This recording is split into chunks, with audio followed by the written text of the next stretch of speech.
Majority Leader.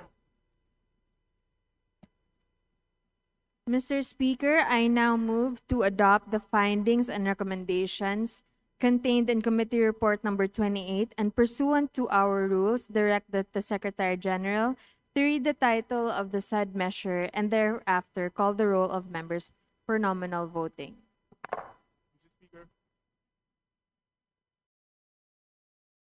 Majority.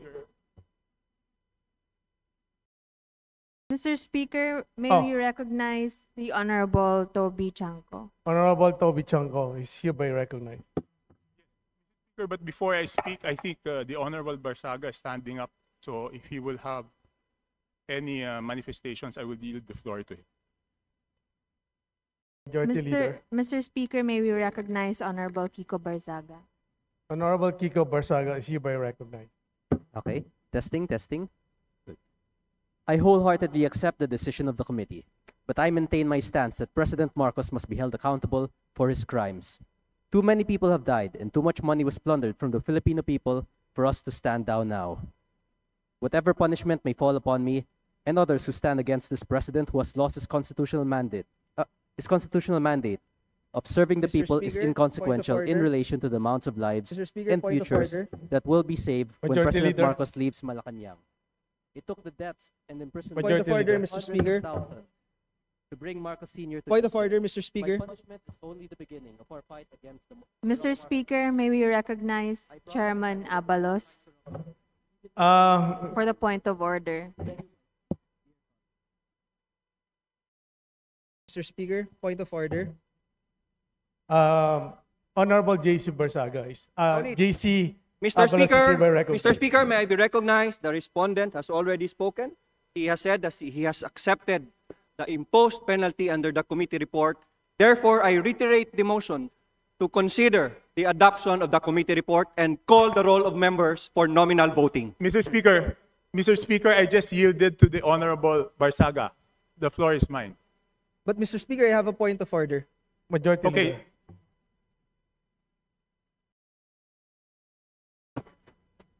What's the point of order, Mr. Speaker? May I know from the chairman? Mr. Speaker, as sponsor of this resolution, I have not yet yielded my time to the respondent. Majority Leader. If the chairman so wishes, he has his time, Mr. Speaker. Yes. Honorable JC Abalos is hereby recognized. Mr. Speaker, I would like to point out that as sponsor of this resolution, it is my time regarding this measure that we are deliberating right now. I would also like to put on record, Mr. Speaker, that the respondent has been given an opportunity to explain his defense at the proper forum, and we have accorded him that, Mr. Speaker. That is all, Mr. Speaker. Maraming salamat po. Majority Leader. Mr. Speaker, there is a pending motion to consider Mr. Speaker, committee may I ask report. if the sponsor is willing to yield to a few questions? Mr. Speaker, may I Mr. S- request suspension for a few minutes? 1 minute suspension.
Mr. Speaker, may I reiterate my motion to call the roll of members for nominal voting for adoption of the committee report.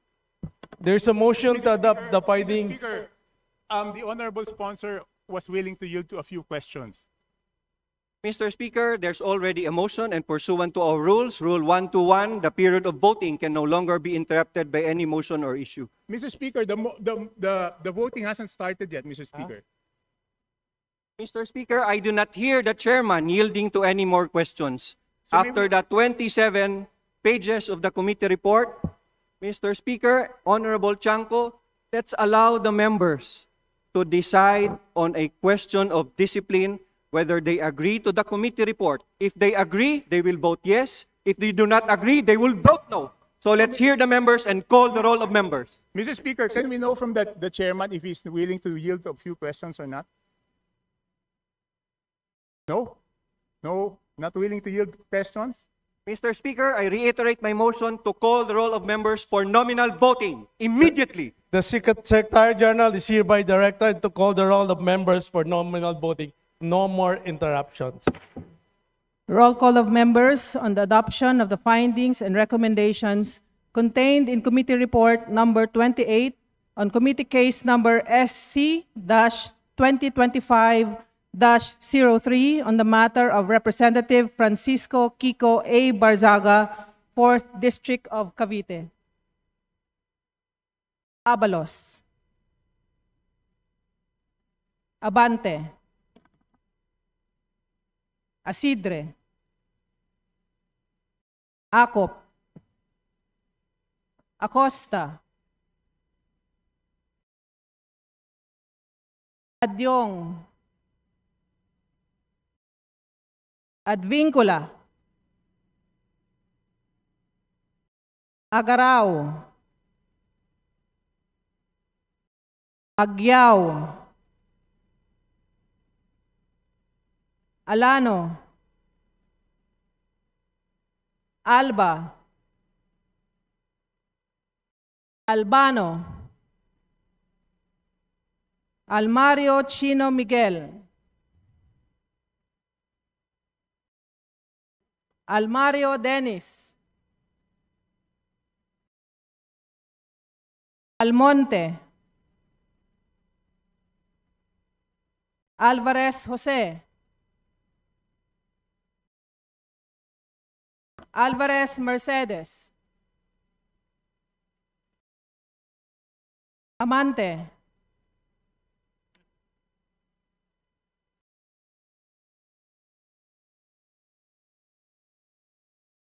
Amatong.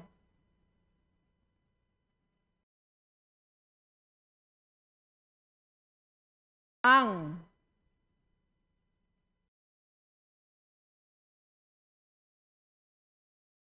Angara.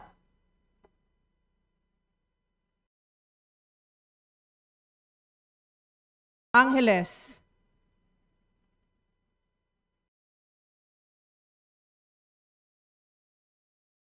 Aquino.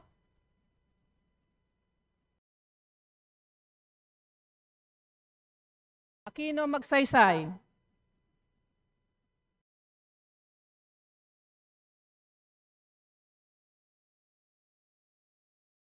Arbison Munir.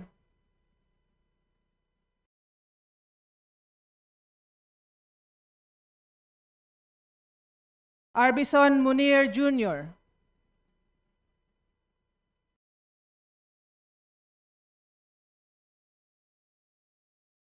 Arenas.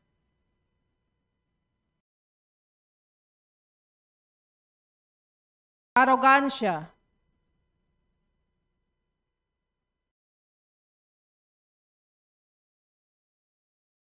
Asistio.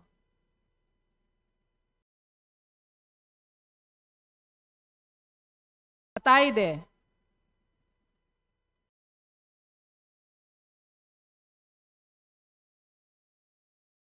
Aumentado.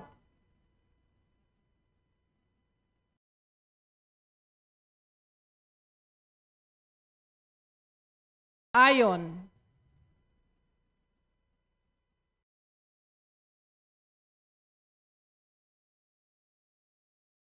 Bag-aw.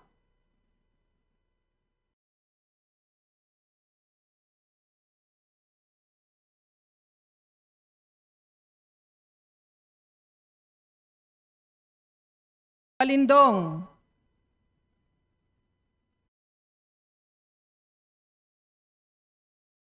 Banyas Nograles.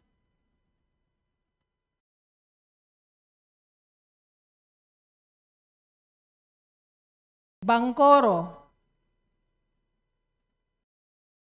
Bangkoro. Barba.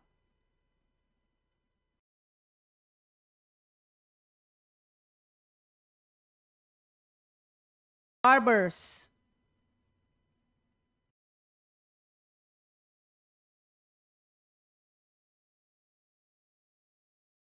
Paronda.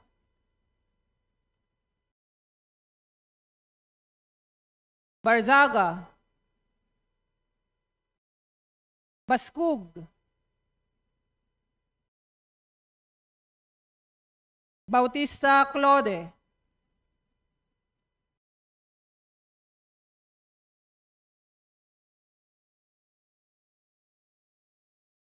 Bautista Joan Monique.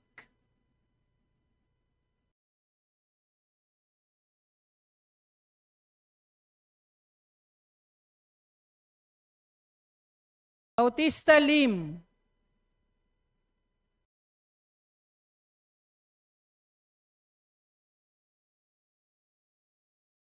Beltran.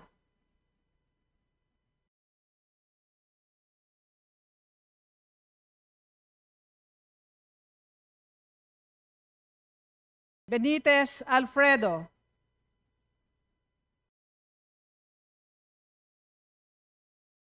Benitez Javier Miguel.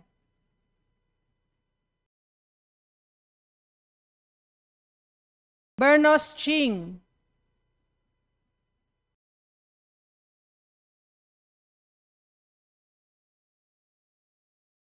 Bernos JB.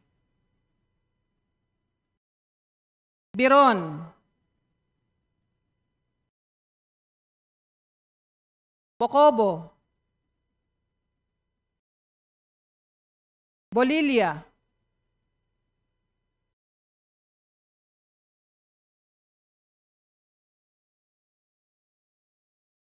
Bondok.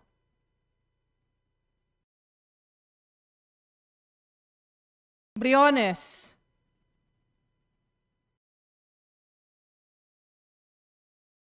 Bulot Begtang.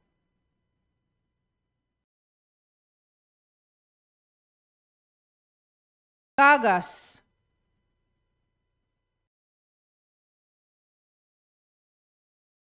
Calderon. Calixto. Kawagdan. Kari. Castro.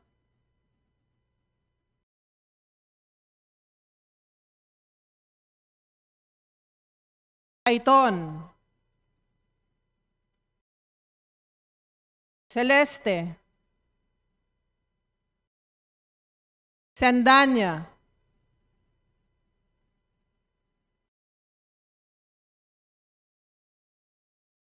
Ceniza.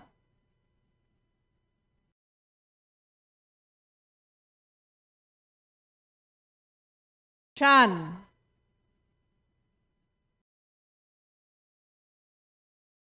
Chua.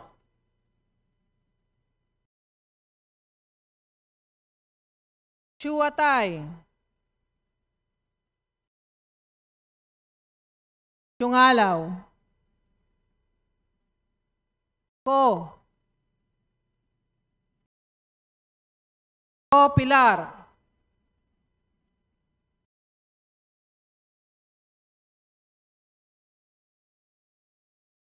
Coanco Jaime Eduardo Mark.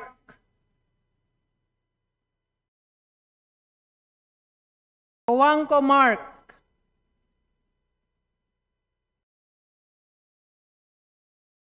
Colliantes,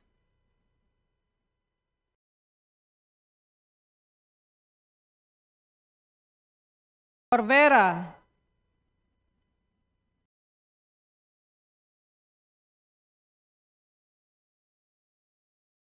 Cruz Agatha,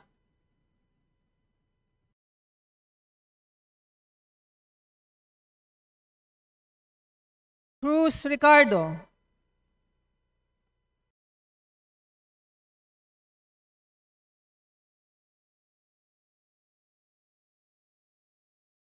Rosado,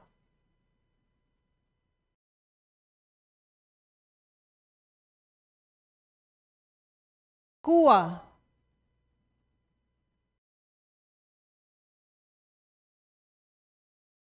Dagook,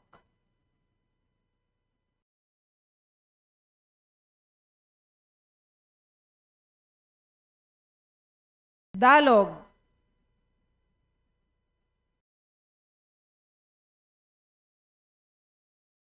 Dayang Hirang, Daza, De Jesus,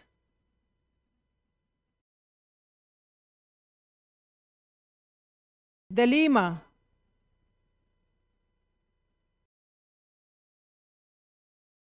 De Venecia,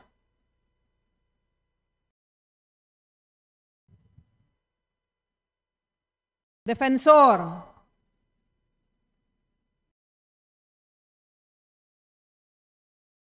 Degamo,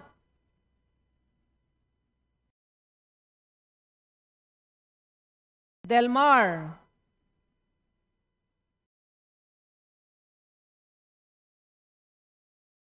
De Los Santos,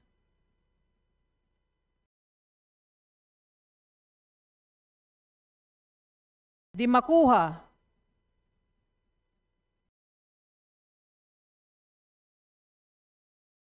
Di Magila,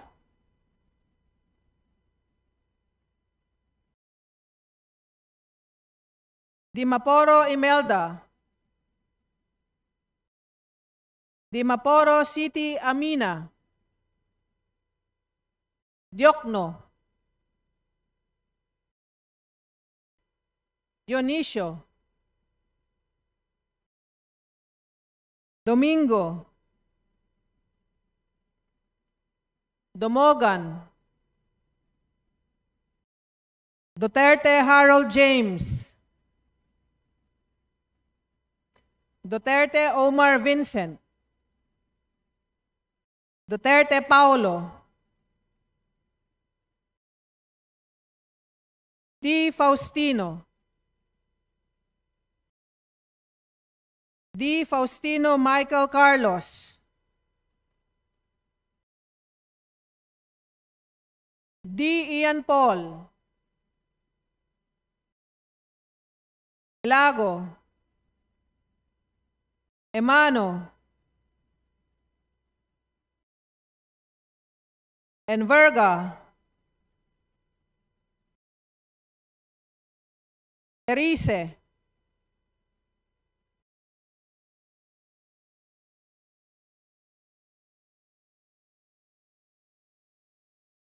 Escudero,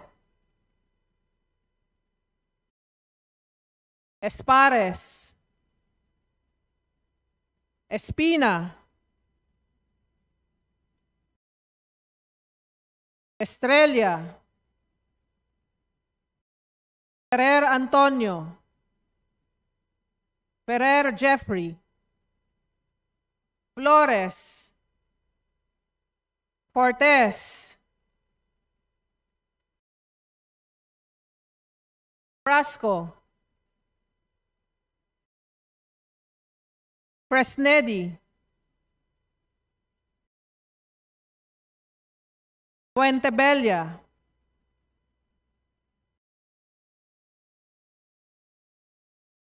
Galang, Galeyos, Garbin, Garcia Albert, Garcia Dante, Garcia Jose Arturo. Garcia Karen Hope. Garcia Maria Angela. Guardiola. Garin. Gatchalian. Gato. Clepa. Go. Gomez. Gonzales Alexandria. Gonzales Alisa Micaela.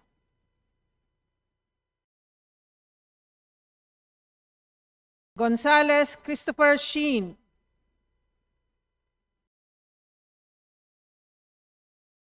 Gonzales Roy.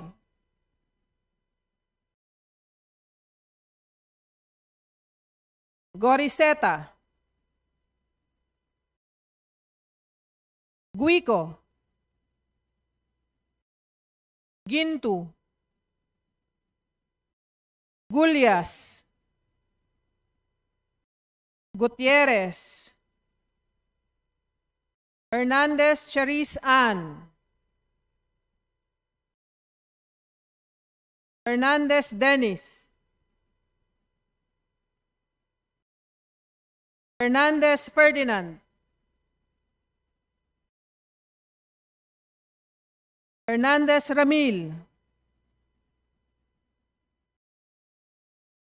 Hofer Hasim. Oribata. Ismula. Iway. Javier. Co Antonio. Co Elisa. Co Wilton. Kong Hun. Co. Labad-labad.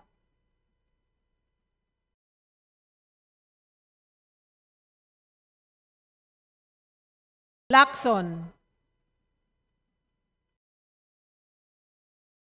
Lagbas. Lagdameo Jose Manuel. Lagdameo Monique Yasmin Maria. Lagman. Lagon Daphne. Lagon Sunny. Lara.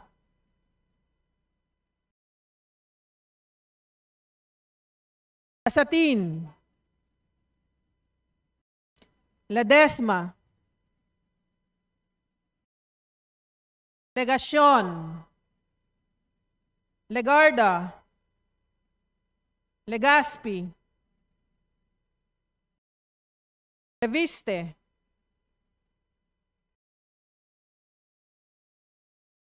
My vote is no, and I would like to reserve my right to explain my vote. Libanan. Lopez.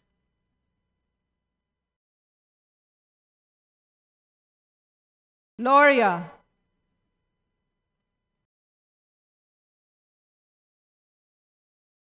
Loyola.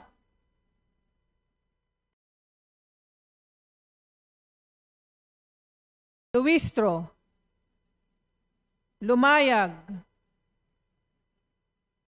Makapagal Arroyo. Makasaet.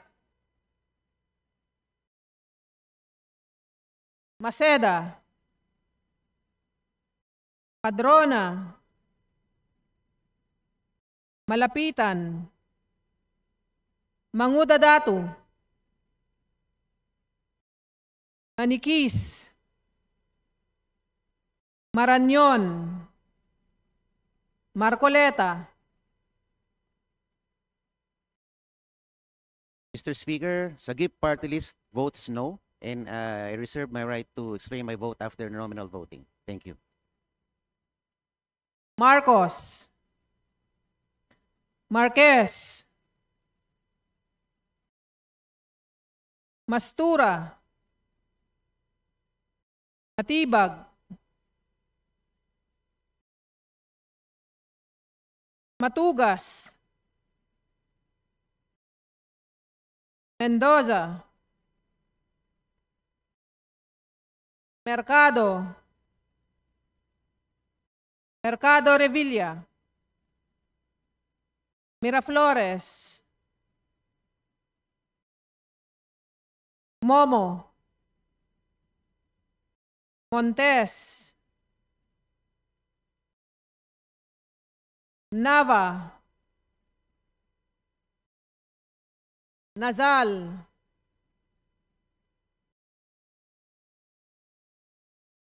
Nisay.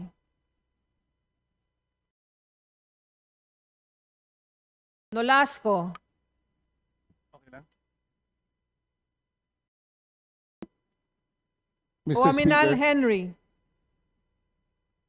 Mr. Speaker, I vote no, and I would like to explain my vote in writing. Thank you. Noted.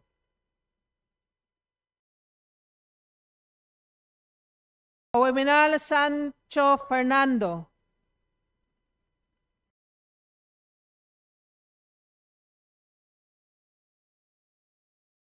Oducado. Olivares. Ongchuan. Ordanes. Oreta. Ortega.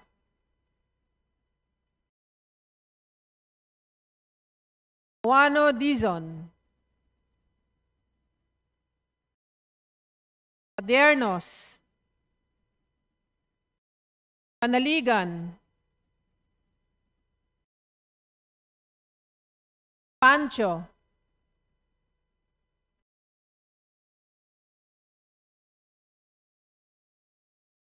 Anotes.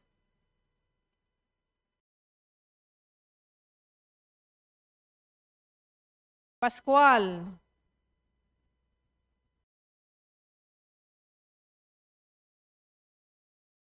Perez. Pimentel. Plaza. Pleito. Poe. Primicias Agabas. Umaren. Puno. Kimbo. Rama.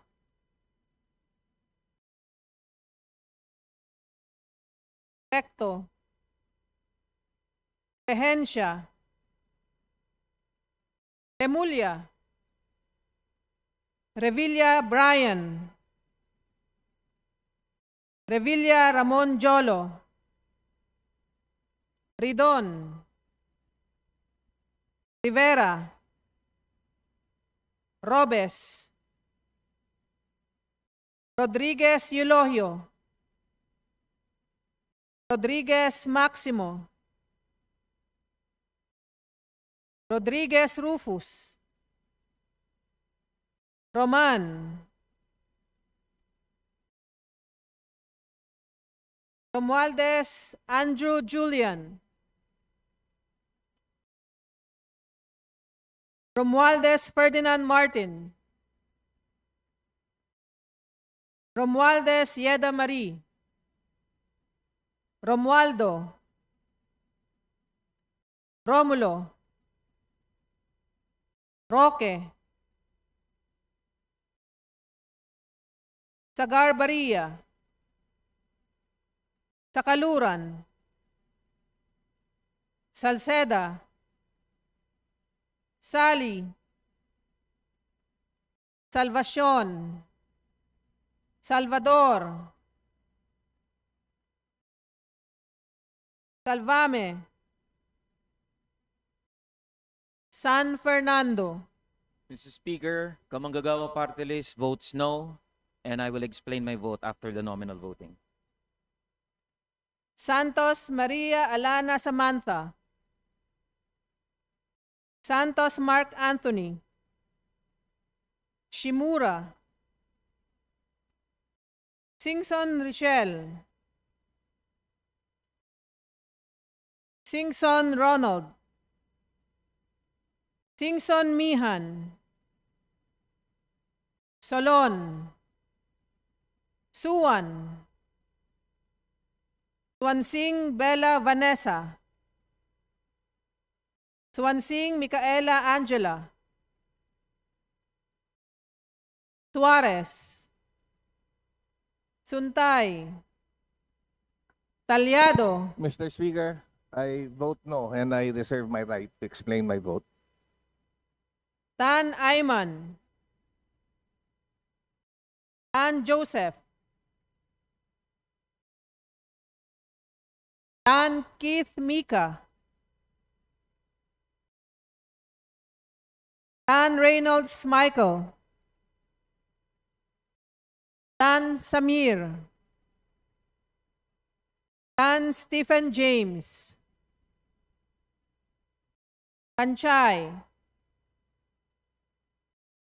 Tan Watco, Ariela, Teodoro, Tereng, Eves, Bianco, Yeng, Inyo,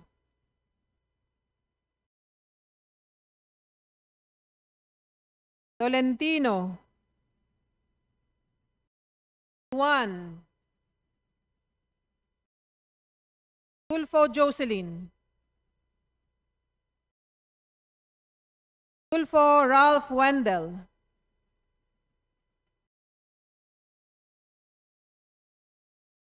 Tupas, Tutor, T, Umali, Ungab, Uy De Carlo, Uy Roberto, Valeriano, Vargas, Vargas Alfonso, Veloso, Veloso Tuason, Vergara, Villa, Villafuerte Miguel Luis,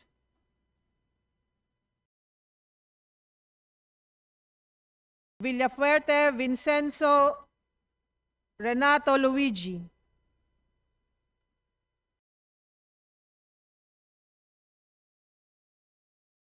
Villanueva,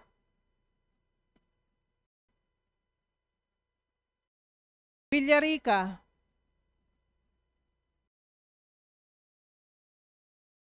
Violago,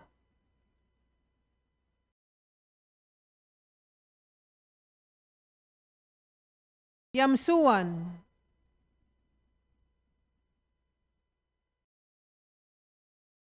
Yap Arthur,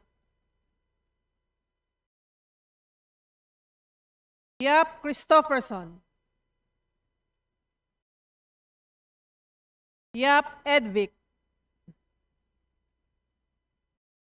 Yap Eric, Yap John Gisnel,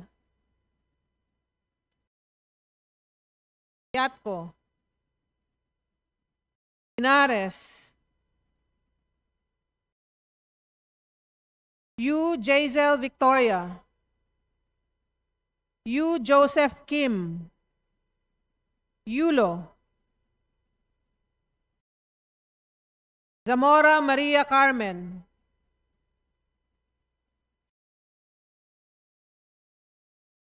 Zamora Isabel Maria, Subiri.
Second call in consideration of committee report number 28. Akop.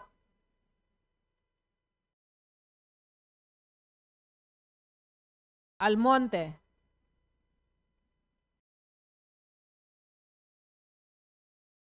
Amatong.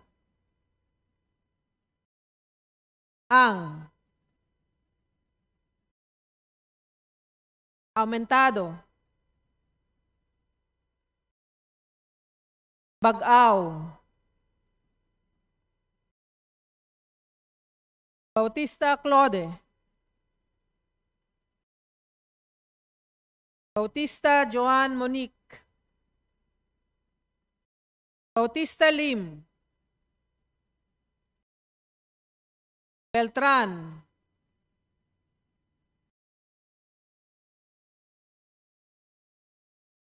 Biron. Bondok.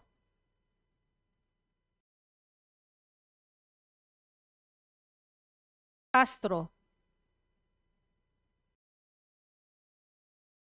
Juanco Jaime Eduardo.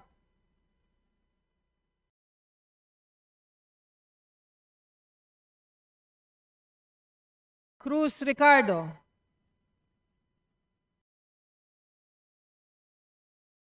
Kua. Dayang Hirang. Daza.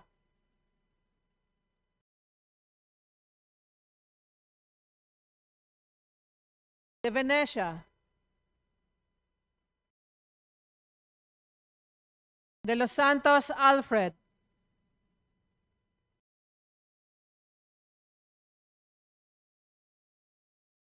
Diokno.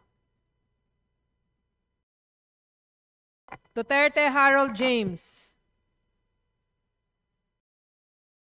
Duterte Omar Vincent. Duterte Paulo. D. Ian Paul.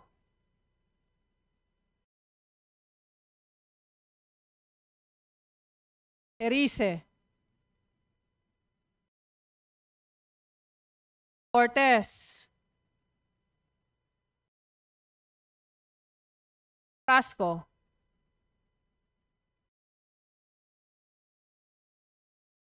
Garbin. Glepa. Go. Gomez. Gulyas. Hofer Hasim. O Antonio. Ko Elisa. Ko. Lacson. Macapagal Arroyo.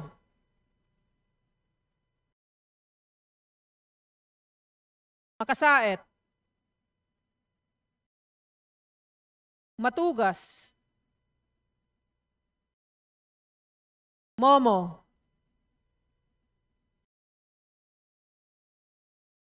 Rama. Rehencia.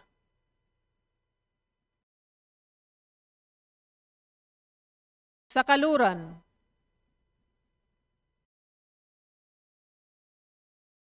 Salceda.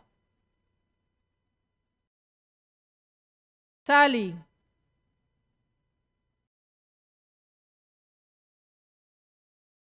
Tan Reynolds Michael.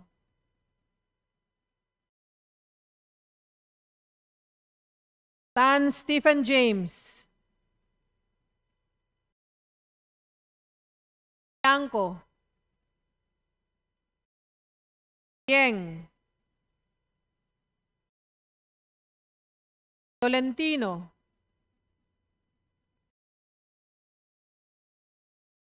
Tulfo Ralph Wendell.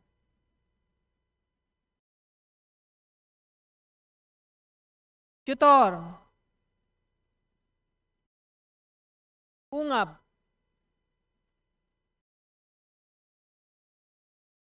Villanueva. Yap Edvic. Yap Eric.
With 249 members voting in the affirmative, 5 in the negative, 11 abstentions, the findings and recommendation contained in committee report number 28 are hereby adopted. Majority Leader. Mr. Speaker, I move to suspend session for a few moments. Session suspended.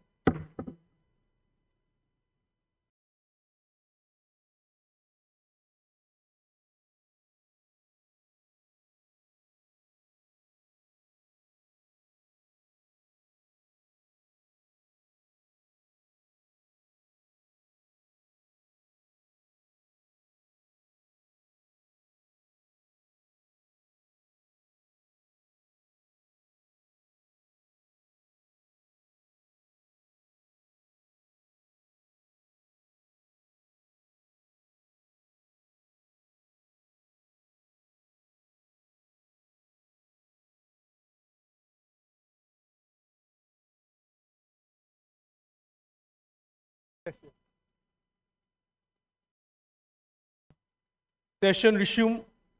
Majority Leader. Mr. Speaker, I move to recognize the Honorable Levite to explain the vote.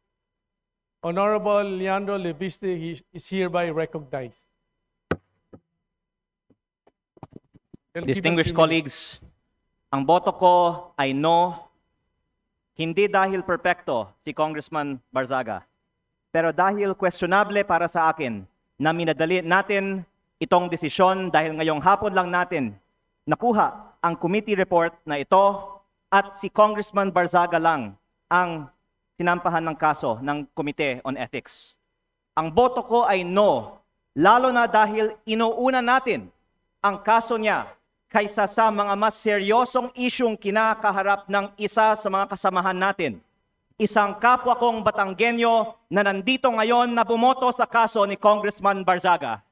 Hindi ba nakakahiya maging miyembro ng Kongreso dahil parang naging normal na meron tayong isang kasamahan na inakusahan na nagbayad para sa mahigit 100 billion pesos ng mga kontrata sa DPWH? Para bang tinatanggap natin na normal lang magkaroon ng kasamahan na iniugnay sa pagnanakaw ng bilyong-bilyong piso na hindi iniimbestigahan na ng Committee on Ethics, Public Works o Infracom, samantalang inuunan natin ang kaso ni Congressman Barzaga, habang hindi man lang natin pinaglalaanan ng masusing atensyon ang mas mabigat na aligasyon, lumalabas na parang okay lang magnakaw sa Kongreso.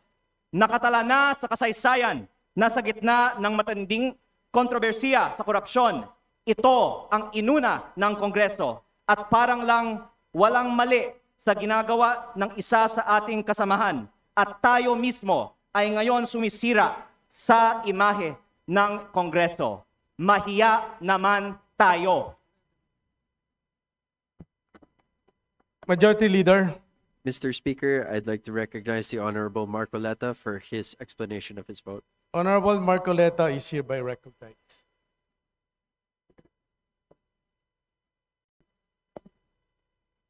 Mr. Speaker, distinguished colleagues, isang mapagpalayang hapon po sa ating lahat. I rise to place on record this manifestation of support for Honorable Francisco Kiko Barzaga and to express my strong opposition to any move seeking his suspension from this august chamber. From Voltaire's philosophy of tolerance and freedom of expression, this line is often quoted, "I may not agree with what you say, but I will defend to the death your right to say it." The independence of the legislature ensures that members may speak fully, frankly, and fearlessly on matters of public interest. Honorable Barsaga's statements directed at alleged corruption within the government falls within the fullest and most urgent category of political expression. To penalize him for raising concerns on corruption, which the Constitution itself mandates Congress to check, is to subvert the very principle of parliamentary privilege. Mr. Speaker, 2004 pa lang po, andito na po ako bilang Chief of Staff po ng aking ama. Nakita ko po ang mga oposisyon na grabe magtuligsa sa administrasyon. Nandyan po ang mga magigiting na miyembro ng Makabayan Bloc na sila Sasturo Campo, Lisa Masa, Joel Berador na talagang magigiting na mga figura ng oposisyon. Pero hindi naman po sila naharap sa mga ethics case, gaano man sila kaanghang magsilita laban sa administrasyon. My dear colleagues, Honorable Barzaga is seated in this chamber because the people of Dasmariñas City, Cavite, placed their trust in him as affirmed through the ballot. Article 6, Section 6 of the Constitution states that members of this House derive their authority exclusively from the electorate. Ano po ba ang mas mabigat na kasalanan? Ang magmiyaw o ang magnakaw? Ano ba ang mas mabigat na kasalanan? Ang mag-video at mag-selfie at mag-post ng pagkadismaya sa gobyerno, ang isang batang congressman? O ang ginawang sistematikong pagnanakaw sa gobyerno?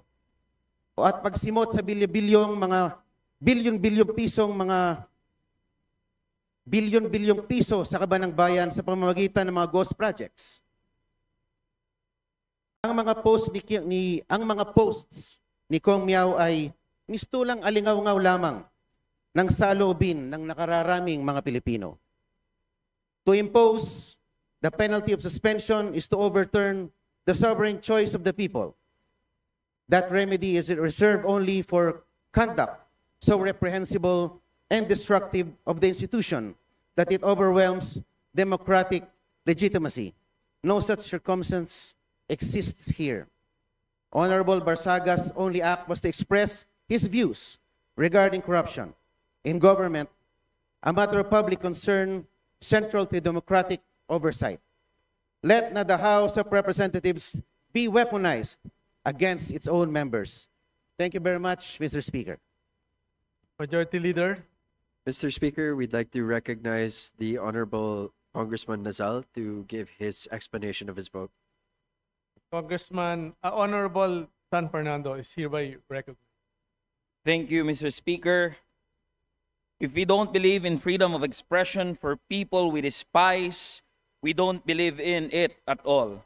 This quote serves as the foundation of this representation's vote. Totoo na maraming nasabi, pinahayag, at ginawa ang kinatawang si Representative Barzaga na hindi aakma sa pamantayang inaasahan sa isang halal na opisyal.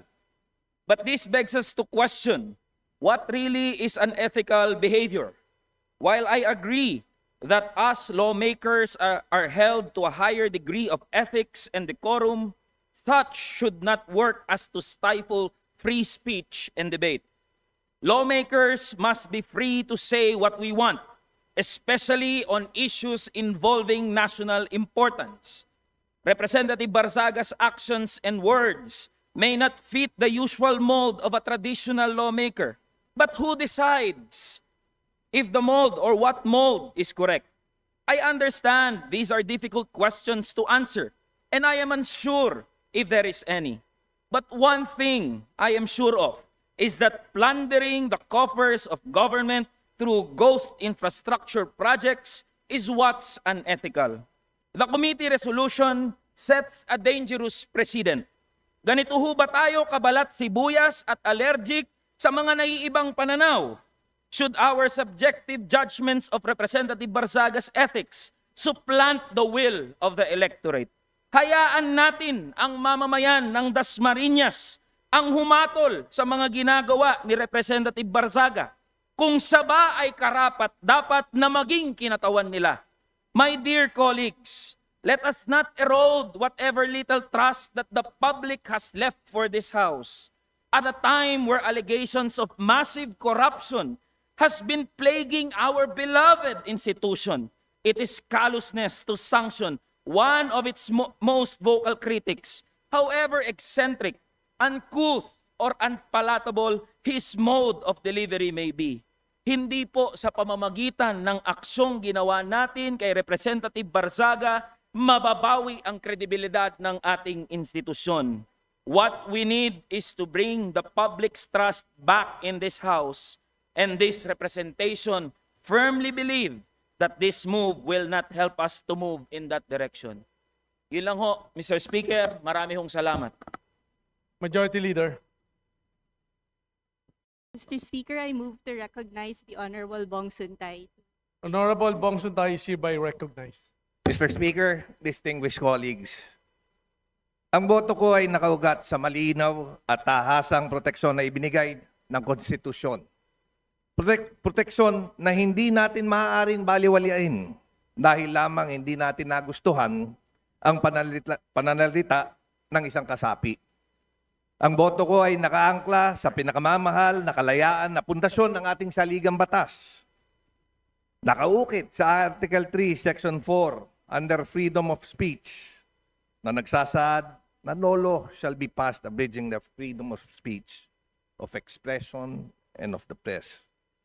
Ito ang pundasyon ng lahat ng demokratikong lipunan. Its shield is broad and its protection is deep. It extends even to speech that is sharp, incendiary, or inflammatory. Constitutional protection is not limited to speech that is polite, convenient, or comfortable. This freedom is not ornamental. It is the lifeblood of a democratic discourse. The very air that allows truth to move, compete, and ultimately prevail in the marketplace of ideas. In every Congress, in every era, disagreements, mabigat man o masakit, ay mangyayari. But our duty is not to silence discomfort. Our duty is to allow debate, to permit critique, and to safeguard the right of each member to speak without fear that dissent itself becomes punishable.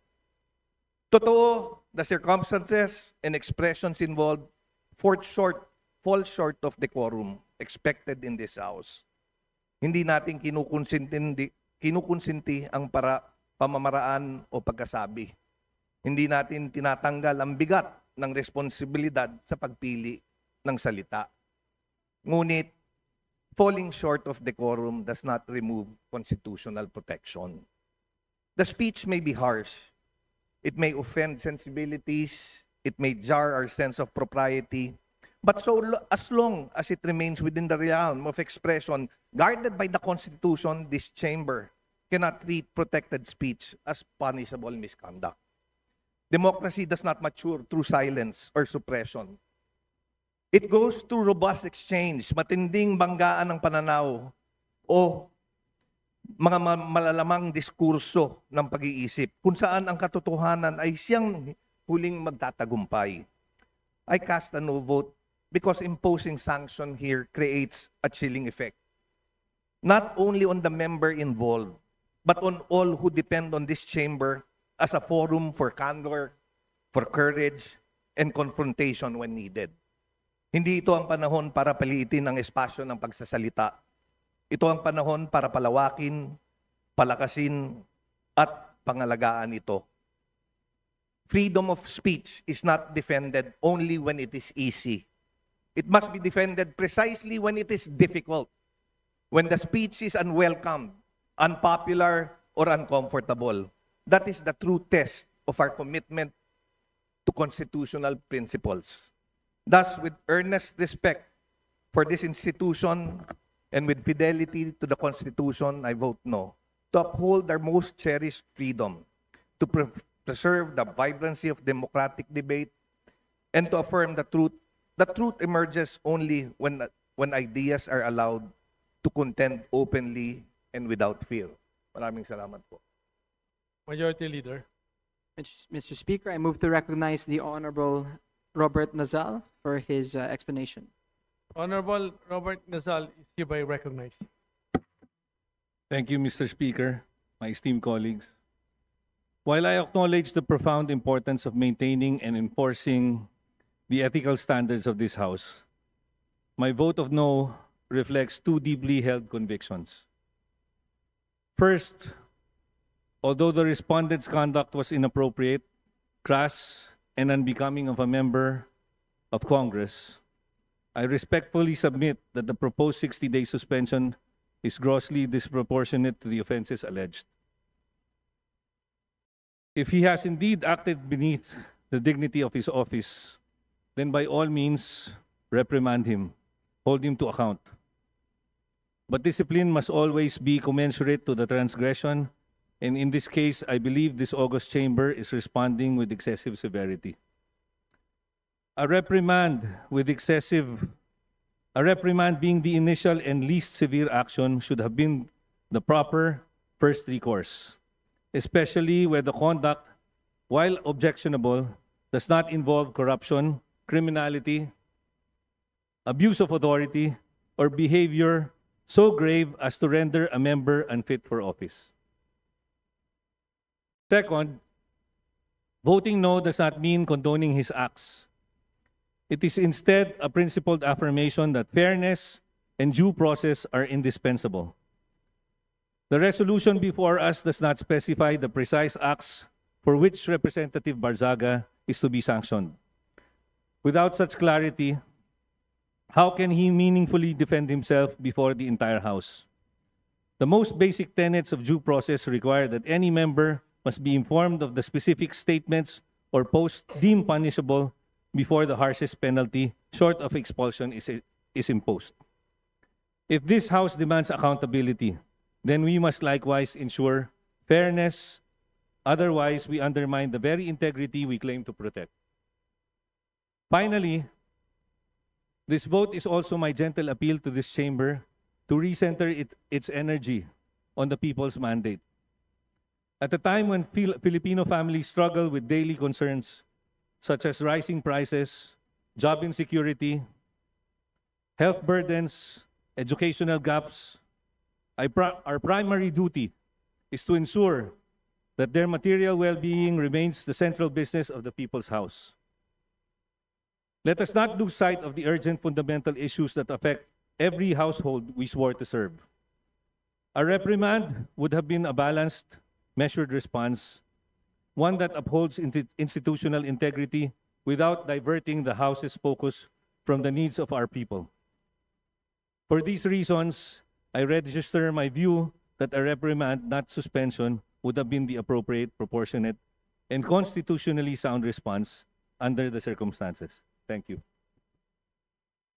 Majority Leader. Speaker, I move to suspend session until tomorrow, December 2, 3 p.m. Session suspended until tomorrow, Tuesday, December 2 at 3 o'clock in the afternoon.